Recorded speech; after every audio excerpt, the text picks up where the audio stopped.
Whew. Knee deep in e-ink. I'm telling you right now. Welcome back to the channel, everybody. Roderick, Rants About Tech. Right here we have the Tab Mini C, and I'm just giving a quick update on what I found so far dealing with this particular device since I've unboxed it. And yeah, let's go ahead and jump right into it.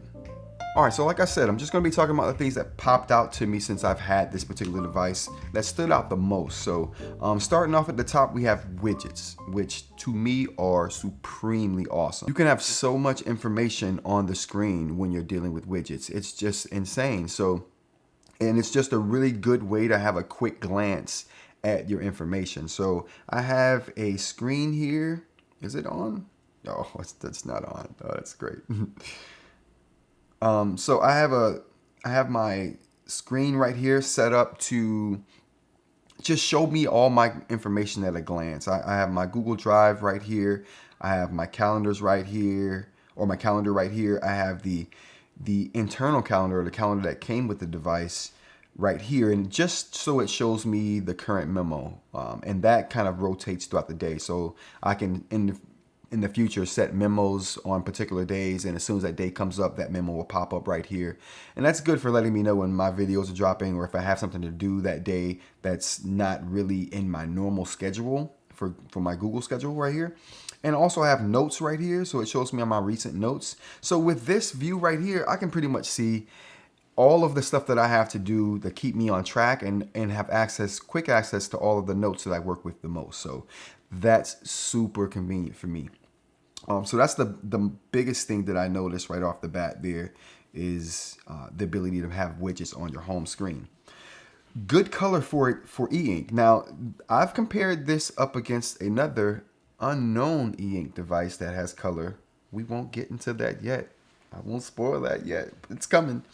So I've compared it to a particular e-ink device that just bigger device, supposed to be more powerful, but doesn't have as good color. The color just doesn't pop like the color on here. Now, mind you, it's e-ink, so we ain't popping nothing here. It ain't popping like that. But it pops more than the other one that's supposed to be better, bigger, and more powerful. So, e-ink colors aren't that good, but for e-ink, these colors on this device, really good. What else do we have here? Let's go ahead and check these things off. Crappy pen and a weak magnet. So the pen that comes with it, it's just a slim barrel. Let's take a look at this thing real quick. Let's take that off. This pen is not really all that impressive.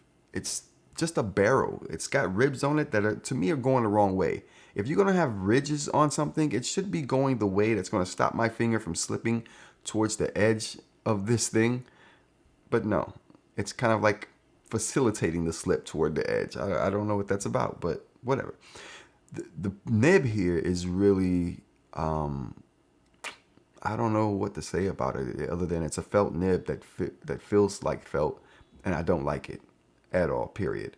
I'm really digging, I'm spoiling it right now, but I'm going to go ahead and say it. I'm really digging the Super Notes pen and display setup. Really good. Compared to that, this is not very good at all. In my estimation, it's crap, but that's subjective. You know what I'm saying? You may love the felt on glass or the felt on a paper type film feel, but that is definitely not for me. All right, so I do not like this pen. Like I said, it's not comfortable at all. I don't like the felt that's on it. I don't like the fact that it doesn't have an eraser or a button on it. Like eraser, I could care less, because I'm definitely not with turning this thing around and using like an eraser, like an actual pencil. I would like a button though. That would be nice. And like I said, the magnet is super weak. So let's go ahead and show you that. Like my test is, can you pick up the device? Ooh, by the pen, you can. Barely. Like you're gonna have issues doing that. So it doesn't stick very well. And if you're putting this in and out of a bag, forget it. You're not gonna do it. Well, you will, but you won't have the pen attached when you take it out. It's going to be somewhere in your bag. And if you're doing something like holding this in your hand, don't. This thing is not going to stay there. It's not held on very nice. I would like to see these pens start having two magnets in them. One towards the the back and one towards the front, so it doesn't get that spin. You know what I'm saying? Like something that was really nice that'll hold this into place. But that's another gripe there. I don't think the pen is nice at all. System, I think is really good. Pen, not so nice. So next up we have editing. One of the biggest things I've been looking for these devices for is how well they edit stuff. So the writing gestures for editing are just what I was looking for, and that sums it up. You have the ability, just really quickly writing right here, you have the ability to write something. Just a test. I write better than that, I promise. Just not right now. You have the ability to just scribble something like that and just take it away, right?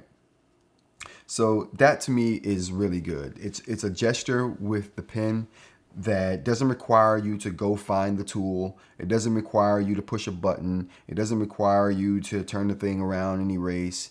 It just gives you a simple gesture to get rid of stuff quickly and easy. I don't need an extra hand for it.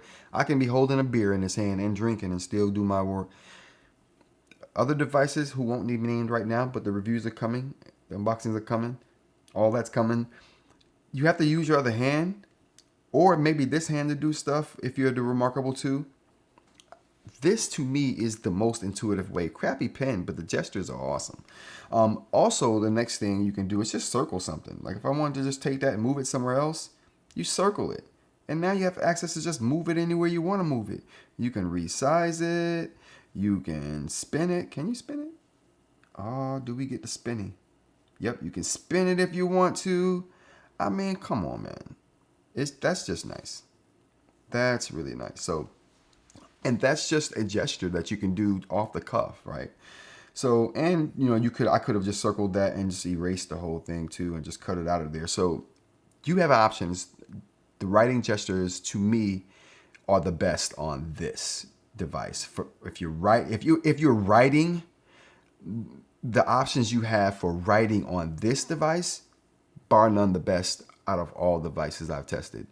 The Lasso is really good on this as well. Now, there are a lot of devices that you can like select something, right? You can select that. That's kind of the Lasso tool. Now, I can also use the Lasso tool here. Where's it at? There we go. There's the Lasso tool right there. And do I get options with the Lasso tool? Yeah. Smart Lasso and Free Lasso. So you have Smart Lasso.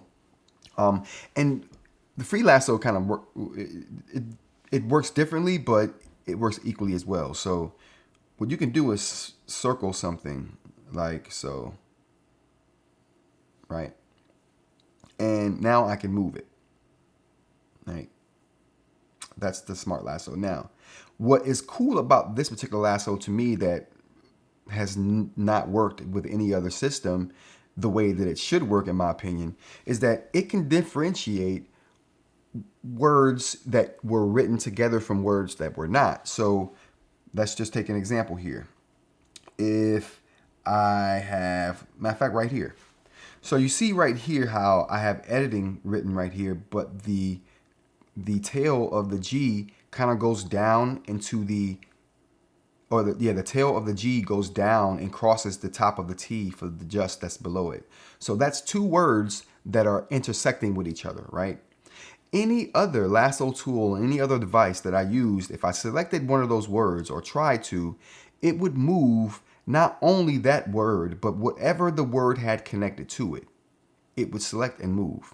So, but this one won't do that. This, if I just want to select editing, I just select editing, and it knows I don't want just, because it knows that just was not written with that word editing, and it'll just move editing for me.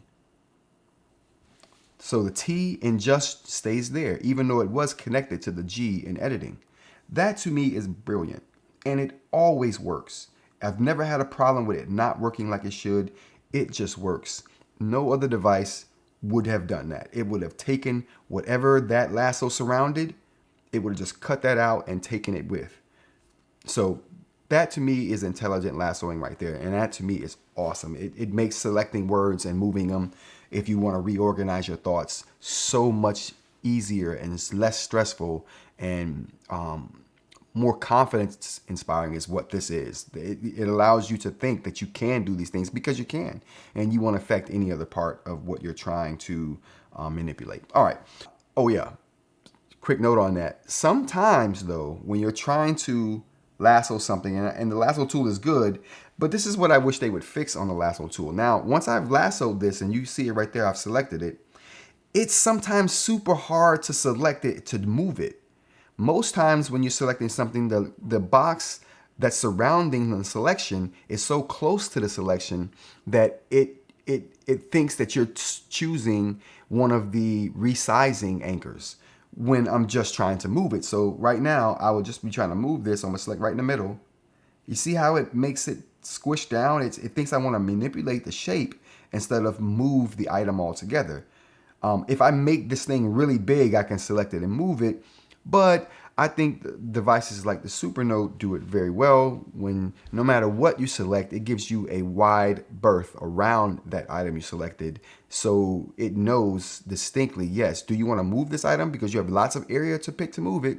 Or do you want to manipulate the item as far as deforming the shape because you have you have the anchors visible to be able to do that. So that to me, it's super big for the Supernote. Big win for them on that. Not a big win for Boox on this one. But it's like I said, it can be done.